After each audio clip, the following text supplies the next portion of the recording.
আসসালামু আলাইকুম, সবাই ভালো আছেন আশা করি। আজকে আপনাদের সাথে শেয়ার করব আমার শাশুড়ির হাতের দুর্দান্ত একটি রেসিপি।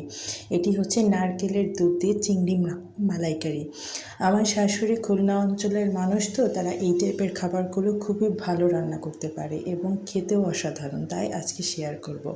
তো চলুন রেসিপিটা জেনে নিই। প্রথমে চিংড়ি মাছগুলো হলুদ লবণ দিয়ে ভেজে নিয়েছে, তারপর একটি প্যানে তেল দিয়ে তাতে পেঁয়াজ বাটা দিয়ে দিয়েছে এবং পেঁয়াজ বাটাটা হালকা ভেজে নিয়েছে। হালকা ভেজে নেওয়ার পর এটার মধ্যে এখন আদা রসুনের পেস্ট যাবে।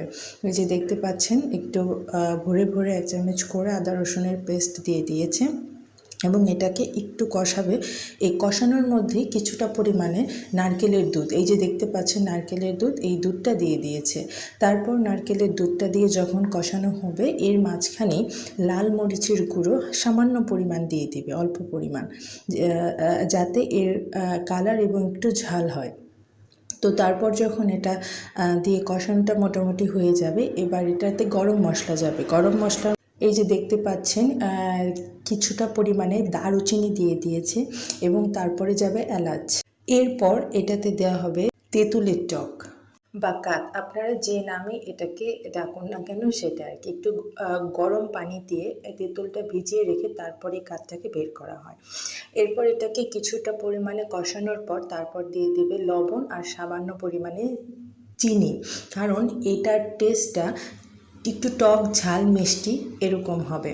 তো কিছুটা পরিমাণে চিনি দিয়ে দেওয়া হয়েছে। এরপর এটাকে আরেকটু পরিমাণে কষাতে হবে এবং এরপরে দিয়ে দিতে হবে সামান্য পরিমাণে একটু হলুদ, জাস্ট ফর কালার, কারণ দেখতেই পাচ্ছেন কালারটা কেমন হচ্ছে হলুদটা দেওয়ার জন্য।